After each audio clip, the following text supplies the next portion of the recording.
una aplicación distinta a la que acabamos de ver, donde ya incorporemos el concepto de inversión del sentido de rotación.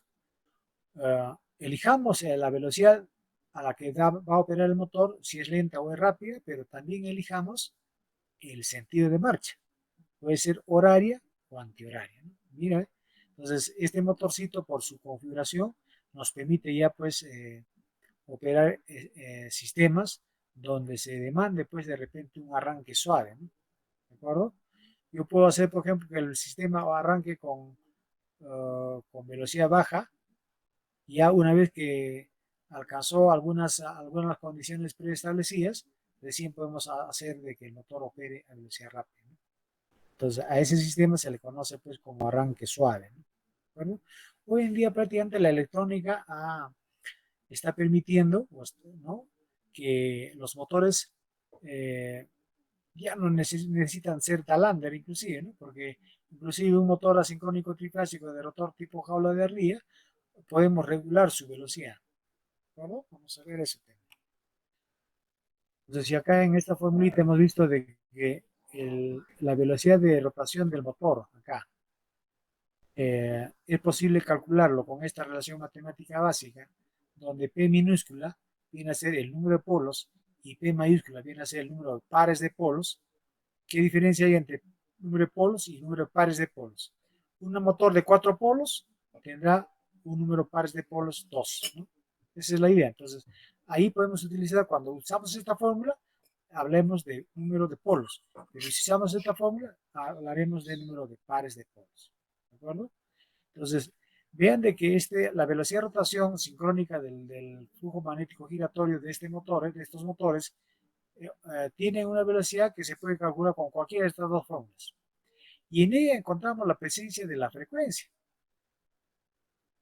Entonces, aquel motor donde no tenemos la posibilidad de modificar el número de polos, como es el caso del motor Dalander, por ejemplo, un motor asincrónico de rotor tipo jaula de ría, ya no puedo cambiar su número de polos. Si se trata, va a funcionar con 4 polos o va a funcionar con 2 polos. Yo no puedo cambiar ese número de polos, porque su diagrama de campo no está diseñado para eso. Entonces, cuando ya no puedo variar el número de polos de esos motores, puedo yo variar la frecuencia. Entonces, si yo varío la frecuencia, obviamente podré variar la velocidad o no. Y en ese caso, a mayor frecuencia, mayor velocidad; a menor frecuencia, menor velocidad, porque ambos parámetros son directamente proporcionales. Entonces, esta frecuencia, que en términos nominales es 60 Hz, yo lo puedo variar a 50, a 40, a 30, puedo ir bajando esa frecuencia con un conversor de frecuencia, ¿no? A fin de que si yo alimento a ese motor con un sistema de alimentación cuya frecuencia va a ir variando, estaré regulando su velocidad a múltiples niveles de velocidad de rotación. Entonces, obviamente, la electrónica ya inyecta esa posibilidad de regular la velocidad del motor, no solamente entre 1800 y 3600, sino puedo hacer que gire a 2000, puedo hacer que gire a 700, a 800, al gusto del cliente. ¿De acuerdo? Entonces, ahí prácticamente el regulador de velocidad tiene como principio modificar la frecuencia de la red de alimentación, ¿no? Por eso que a esos reguladores de velocidad se le conoce también como conversores, ¿no? Conversores de frecuencia. Muy bien, entonces fíjense, ahora la electrónica hace posible que podamos modificar la frecuencia de la red, que es de 60, pero puedo cambiar a 50, puedo cambiarlo a 80. De manera que si mejoro la frecuencia, prácticamente en un intervalo de valor estaré mejorando la velocidad. Entonces ahí ya podemos inclusive regular la velocidad con mayor precisión, ¿no? Podemos hacer que gire pues a velocidades distintas, ¿no?, a medida que voy controlando la frecuencia. Muy bien. Eso de repente, si nos alcanza el tiempo, vamos a ver cómo podemos controlar a través de un PLC un regulador de velocidad. ¿Ya? Bien, entonces hoy vamos a ver, para terminar con esta explicación, el tema del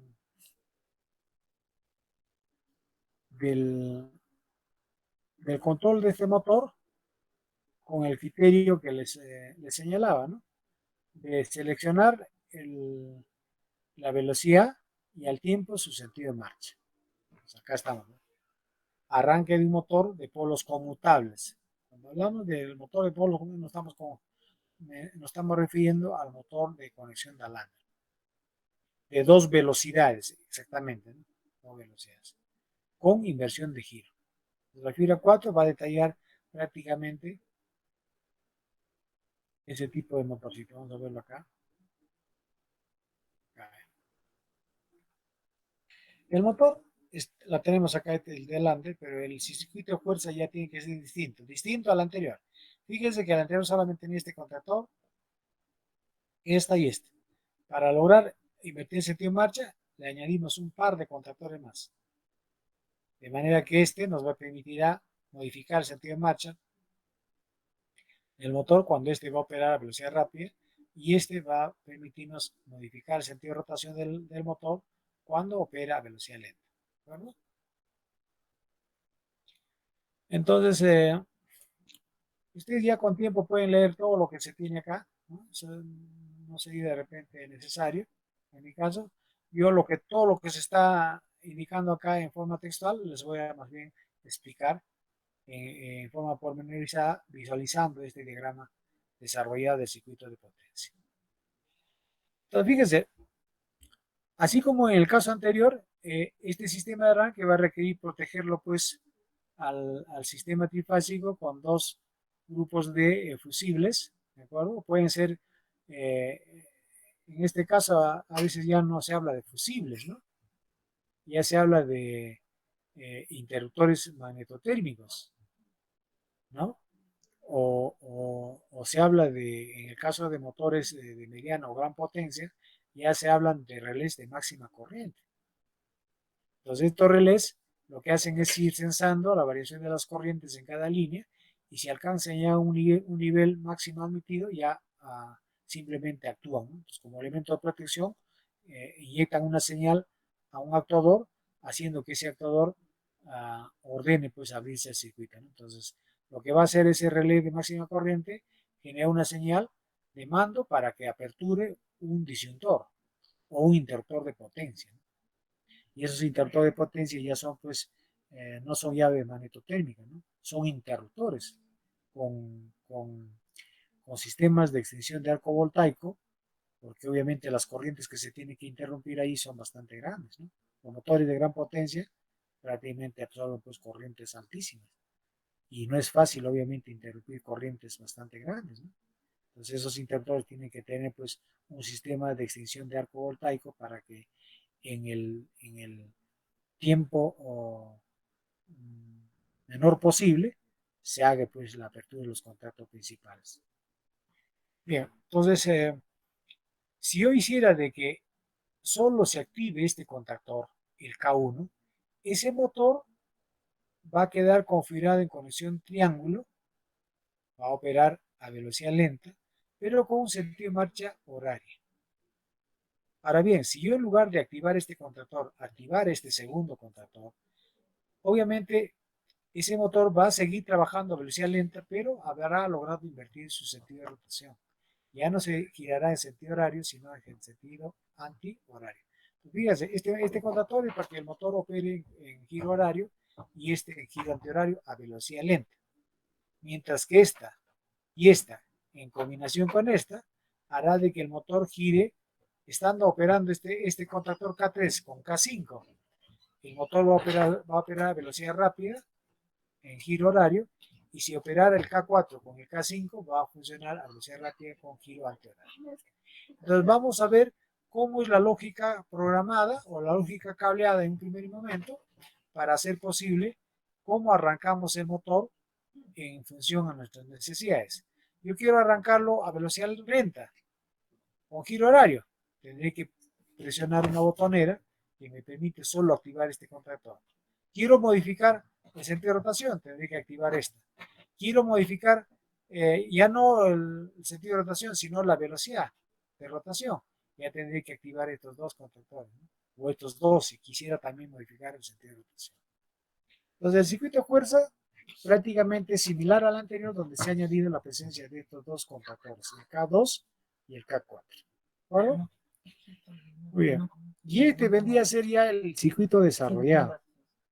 el circuito esquemático, el diagrama esquemático del sistema de control, también conocido como circuito de mando. ¿No? En esta se puede observar lo mismo, ¿ven acá? Estos contactos normalmente cerrados corresponden a las botoneras de arranque. El S1 que yo tengo acá corresponde a esta. Entonces este no es un push button simple, es un push button que tiene contacto normalmente abierto, uno normalmente cerrado. Y por acá debe haber otro, ¿no? Debe haber otro. Bueno, el S1 solamente debe tener el S2 igual, el S3, el S4 igual, el S3 debe tener 1, 2 y 3. Se debe tener dos normalmente abiertos, dos normalmente cerrados. ¿No? Que cuando yo pulso, los abiertos se cierran y los cerrados se abren. ¿No? Así sería. Entonces es un push button especial de varios contactos. Entonces, aquí lo que vamos a hacer es ver de que necesitamos dos relés térmicos, la botonera de parada, que es el S0, ¿de acuerdo? Y acá tenemos los contactos que permiten enclavar. De manera que cuando está funcionando esta parte del circuito, donde está K3, K4, K5, K3, K4, K5, mientras están funcionando estos estarían abiertos para que en ningún caso, así yo pulse esta botonera o esta botonera, no pudiera ordenarse que el motor gire a distinta velocidad. Esto es para cuando el motor va a girar, va a rotar a una velocidad lenta, con giro horario, giro antihorario. Y esto sería cuando el motor va a girar a velocidad rápida, giro horario, giro antihorario en combinación con este otro contacto. ¿De Entonces la lógica es la misma, simplemente se ha añadido mayor número de contactos en las configuraciones clásicas a fin de que el sistemita prácticamente lo tenemos reconvertido acá. Esta es una captura de imagen, ¿de acuerdo? Necesitamos obviamente simularlo ya. Vamos a invocar ese archivito, ¿de acuerdo? Vamos a dejar de salir de modo simulación. Lo cargaremos el archivo. En este caso, invocaremos ya el arranque de motor de Lambda de inversión de giro. Y ahí está. Ya hay que tener paciencia ¿no? para hacer esto, ¿no? ¿Verdad? Obviamente yo ya lo tengo listo porque hacerlo sería prácticamente un poco tedioso para todos. Entonces, pero ya cuando hay tiempo de hacer práctica, ya ustedes van a trabajar con los laptops que tenemos en el taller. ¿Verdad? Entonces, en ese sentido, esperemos de que no haya ningún inconveniente de contaminación. Yo debo hacerles saber que hoy en la mañana ha estado inspectoría, ha estado fiscalía en el tecnológico levantando información de presencia de estudiantes, docentes. De repente ya nos van a prohibir de que fallemos, no sé. Si fuera así, bueno, pues ya se truncaría ese tema de la práctica. Pero si no ocurre eso, ya pues desde el lunes tenemos que ir trabajando. ¿De acuerdo? Bien. Ahora, este es el circuito de fuerza, que lo teníamos acá. Esto está trasladado acá. Es la misma. Vamos a usar el PLC. Y la lógica cableada, que vendría a ser esta lógica cableada, está transformada acá en lógica programada. Y como acá el simulador nos admite casi mantener la configuración, lo hemos logrado hacer, ¿no? Con algunos detalles que supone es la anexión de las lámparas. Entonces, fíjese que esta parte del sistema nos va a permitir arrancar a velocidad lenta y esta parte a velocidad rápida. Todos estos contactos corresponden a la protección térmica, la botella de parada, y estos son los enclavamientos. ¿No? Esta es la botella de arranque, giro horario, velocidad lenta, giro antihorario, velocidad lenta, giro horario, velocidad rápida, giro antihorario, velocidad rápida. Y así. ¿Bueno? Bien. Entonces esto sería prudente que hagan. Ustedes teniendo esta captura de imagen pueden ir preparando. ¿No? Este programita es portable, no hay necesidad que instalen, no hay mucho problema. Yo desearía de que ya tengan bastante práctica en el manejo de este software y pudiéramos hacer cosas muy importantes. ¿No? Entonces con esto se adiestran pues cómo conectar el PLC, prácticamente aprenden toda la teoría acá. Llegando a la práctica, ya pues todo lo que resulta acá va a salir, va a salir. Simplemente hay que armarlo, nos demoraremos 10 minutos, 20 minutos, lo que fuera, a fin de que confirmemos que todo esté ok y ya podemos mandar tensión a nuestro PLC y simularlo con el motor en vivo. Bien, entonces volvamos a nuestra práctica de modo simulación, ponemos el simulador, cerraremos esta ya una magnetotérmica, ¿de acuerdo?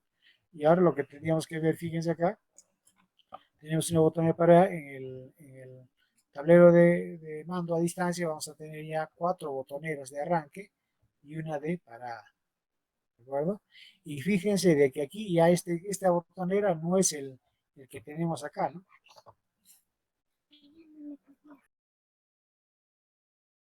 No es esta botonera, por ejemplo, el S3, no es aquel que debe tener uno, dos, tres. Dos normalmente abiertos y uno cerrado. Sino con un solo contacto podemos ponerle el mismo operando y obviamente eso va a reconvertirse en una lógica programada. ¿De acuerdo? Pero en este caso hemos obviado este enclavamiento mecánico y solo hemos mantenido el enclavamiento eléctrico. Porque ¿qué pasaría si esto lo traslado a la lógica programada? Yo pulso esta botonera, ¿de acuerdo? Se activa este contacto, ¿de acuerdo? Y se autosostiene por este lado. Ahora, si alguien pulsara esta botonera, esto se abre y lo que estaba activo, esto se apagaría. Entonces no estaría enclavando en la lógica programa eso, ¿no? Si no, el enclavamiento eléctrico sí sería válido, más no el mecánico. El mecánico lo dejamos pasar por alto. De manera que estos contactos que están acá antes de los start, prácticamente no lo van a ver en la lógica programada. A ver, ¿eh? No están en ese contacto. No están en ese contacto. ¿De acuerdo? Bien. Entonces ahora simulemos, pues yo arranco acá. Vamos a ver qué contactor es el que opera. Opera este de acá. El motor está trabajando a velocidad lenta, ¿de acuerdo? En giro horario. La flechita nos indica que está rotando así. En la realidad ya veremos que el motor está funcionando pues en rotación horaria a velocidad lenta. 1800 revoluciones por minuto. Ahora yo lo paro acá. Vamos a ver, si yo pulsar esta botonera, simplemente no obedece el programa. ¿Por qué? Porque está enclavado, ¿no? Ni obedecería esta, ¿no? Tampoco. Porque está enclavado. Ni tampoco esta. Pues si alguien ya presionó esto, ya queda enclavado el sistema. De manera que yo tengo que pasar necesariamente por paro. Parar, desactivar el motor, ¿de acuerdo? Para recién modificar el sentido de marcha. Estos dos son para velocidad lenta, horaria antihoraria. Estos dos son para velocidad rápida, horaria antihoraria. Entonces ahora voy a arrancar el motor manteniendo la velocidad de rotación en 1800, pero habiendo invertido su sentido de marcha. Pues arranco acá. El motor de lo que estaba girando en sentido horario ahora empezó a arrancar en sentido antihorario. Ya no será activo este contactor, sino este. ¿Y qué es lo que estamos haciendo para lograr invertir el sentido de marcha? Simplemente hemos logrado modificar la secuencia de fases, ¿no? Por acá el que se mantiene es la fase S, ¿no? La del medio. Sale de acá y vuelve al medio, pero el de primero se va al tercero y del tercero se va al primero. Entonces hemos conmutado R con T. La S se mantiene constante, ¿no? Se mantiene en la misma línea. Bien, estamos visualizando que invertir el sentido de marcha. Ahora tengo que pararlo.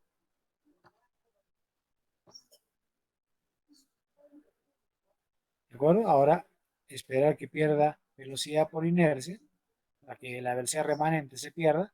En algunos sistemas, estos motores, si necesitamos arrancarlo casi inmediatamente con otro sentido de rotación, estos tienen un freno dinámico, ¿no? Entonces, como que un vehículo pongo freno y lo paro. Una vez hago que pierda velocidad y ya lo libero el freno dinámico para que lo arranco ya en otro sentido de rotación o en otra velocidad. Entonces, ahora acá, al arrancarlo en velocidad rápida, ya lo que va a hacer es activarse este contactor con esta acá. Habrá configurado el de a campo del Dalander en conexión doble estrella, girará el motor en velocidad rápida en giro horario, ¿no? Y tendré que pararlo para invertir su sentido de marcha en esa misma velocidad. paro ahí y ahora arranco en velocidad rápida, sentido antihorario. Ya no será este contra todo el capítulo, sino este de acá, con este. Y prácticamente el sentido de rotación ya no es horaria, sino es antihoraria. ¿De acuerdo? Ahora, si vamos a hacer de que actúe el relé térmico, por ejemplo, ahorita está funcionando a velocidad rápida con giro antihorario. ¿De acuerdo? Entonces, este relé térmico tendrá que censar una eventual sobrecarga en este motor, obviamente actuando, y si actuara el relé técnico, lo saca de servicio al motor, ¿no? Lo apaga, ¿de acuerdo? Liberándolo de la posibilidad que siga dañándose, ¿no? Se siga recalentando. Entonces, si vemos de que el motor ha salido de operación, prácticamente en el tablero de mando tendríamos que ver es que se enciende esta lámpara. Si se encendió esta lámpara, ya diríamos, ah, bueno, este motor ha salido de servicio porque estaba sobrecargado. Entonces, tenemos que ir a planta y ver qué es lo que ha pasado, ¿no? Liberarlo de la sobrecarga mecánica, ¿de acuerdo? Resolver ese tema, resetar el relé, ¿de acuerdo? Y recién volverlo a arrancar. Porque si obviamente no haces ese proceso, no vas a poder volver a arrancar el motor, así pulsaras 1000 veces cualquier botonera de arranque. No va a arrancar.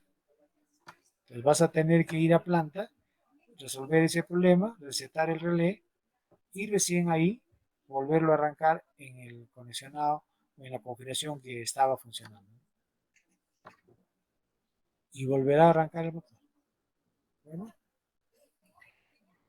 muy bien, entonces prácticamente con esta aplicación ya estamos llegando pues a un término intermedio en lo que es nuestro dominio de programación en ladder, ¿no? Porque también podemos programarlo en bloque de función, en lista de instrucción, en graphs, ¿no?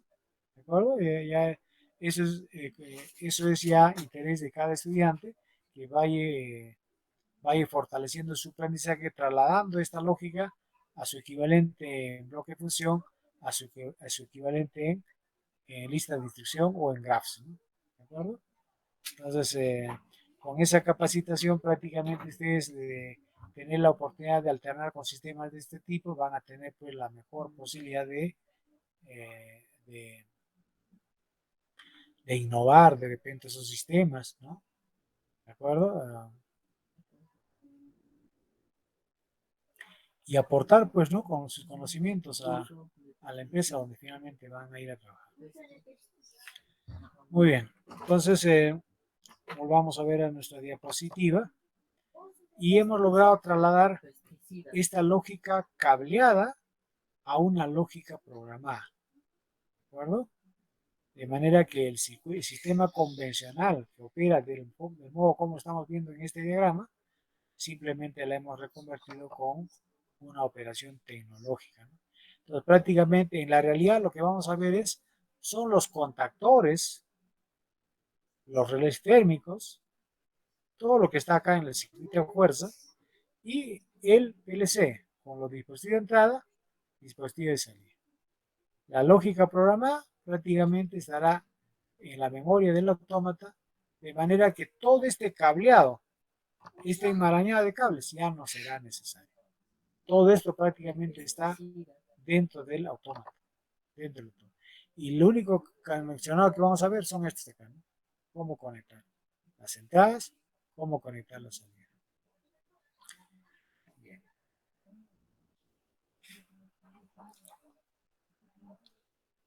Entonces, hemos hablado de este sistema. Ahí está el diseñito, esto ya lo tenemos colgado en la plataforma. Ustedes pueden descargarlo y prepararlo ustedes mismos en casa, ¿no? ¿De acuerdo?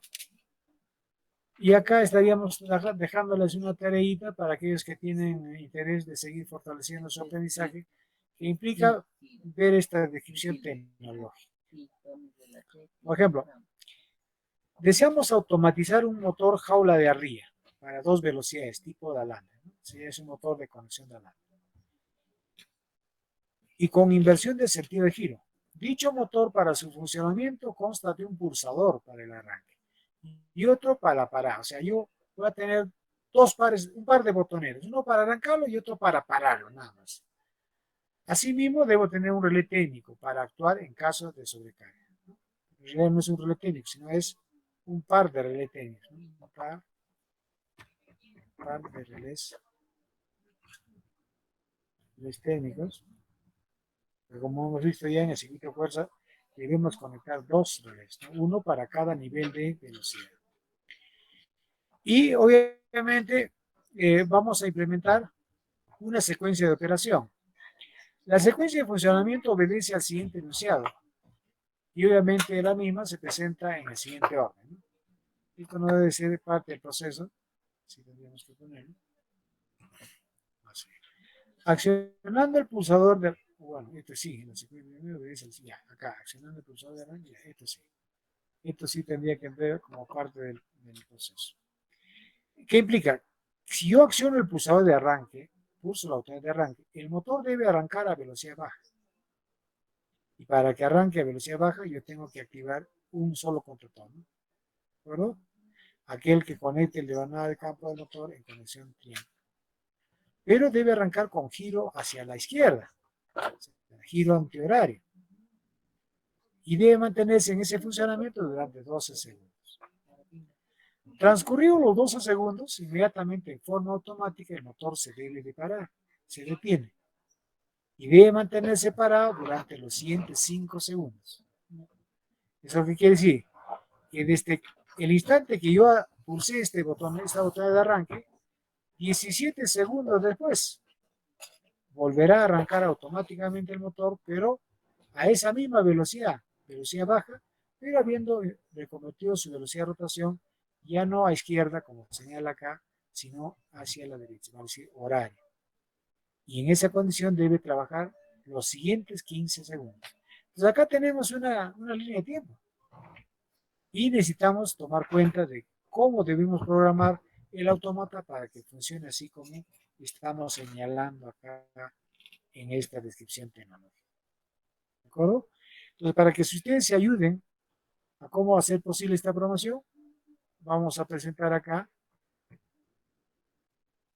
este diagrama o el esquema tecnológico del circuito de cuerda. Acá ya no es el desarrollado multifilar, sino es el unifilar. Pero acá vemos los 5 contactores. Estos dos para velocidad lenta, estos dos con esta velocidad rápida. ¿De acuerdo? Este es el motor. Entonces, ya tenemos los 5 contactores, tenemos los 2 fusiles, tenemos los 2 relés térmicos, botones de arranque, botones de parada, nada más. Yo pulso la botella de arranque, arranca con esa secuencia que está explicada acá. Yo pulso la botella de parada, ese motor se para indistintamente en qué etapa de este ciclo está funcionando. Mientras yo no pulso la botonera de parada, ese ciclo se debe ir repitiendo. Si ya llegó a pararse el motor en esta etapa, debe volver a arrancar, repitiendo el ciclo. ¿Sí? Hasta cuando prácticamente yo decido pararlo pulsando la botonera de parada. ¿No? Eso sería una bonita práctica que ustedes podrían intentar implementarlo y la medida que lo consigan o hagan el esfuerzo de hacerlo, van a aprender mejor. ¿De acuerdo? Ahora, dentro de un par de semanas, de repente no logran hacerlo, ya conmigo lo haríamos. ¿De acuerdo? Bueno, aparte del circuito de fuerza, acá les dejo la línea de tiempo, ¿no? Vamos a agrandarlo un poco más. Se ve esto.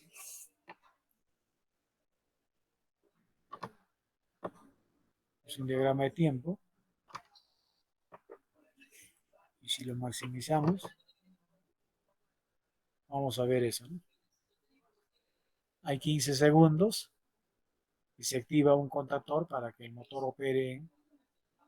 Esto de repente no se va a visualizar bien. Ya para mañana los voy a presentar mejor, ¿no? Porque esta es una captura de imagen de un libro que tengo. Es un libro de TechSoup. Necesitamos prepararlo ya, digitarlo yo mismo. Yo lo tenía listo, esto lo he buscado, pero no se habrá fundido eso en mis archivos. Como he dejado de enseñar este curso el año pasado, por el tema de que estaban pues nuestros colegas en Garuca, un staff de ingenieros, ¿no? Que daban prestigio a nuestra carrera.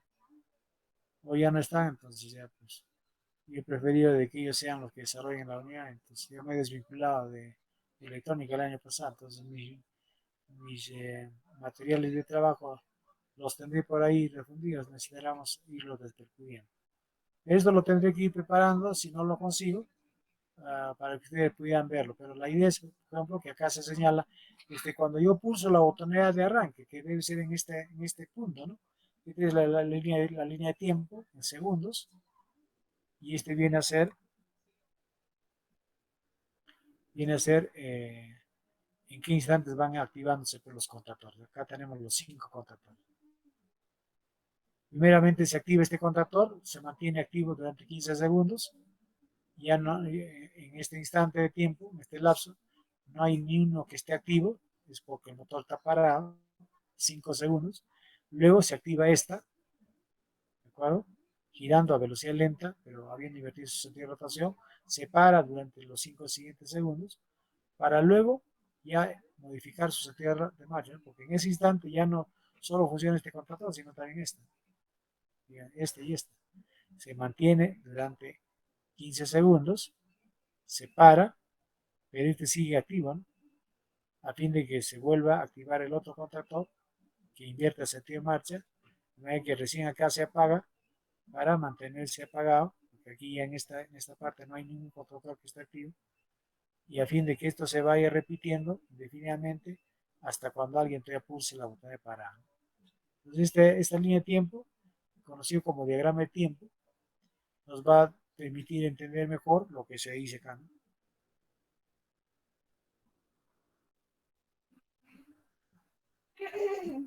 Acá, ¿verdad? Pues a ver si eso lo van desarrollando, ¿claro? Bien, no será como una actividad, ustedes saben, ¿de acuerdo? De manera que llegado el momento podemos irlo simulando de repente con otras aplicaciones, hacerlo ya con el Siemens, el Step 7, hacerlo con el Logic Pro, hacerlo con el Logo, con el Celio, con todos los programitas que les hemos podido proporcionar pues, a través de la plataforma. Bien, y con eso estaríamos terminando, creo yo, ¿de acuerdo? Porque acá está el diagrama, acá está la línea de tiempo, y acá obviamente hay detalles que se nos pide.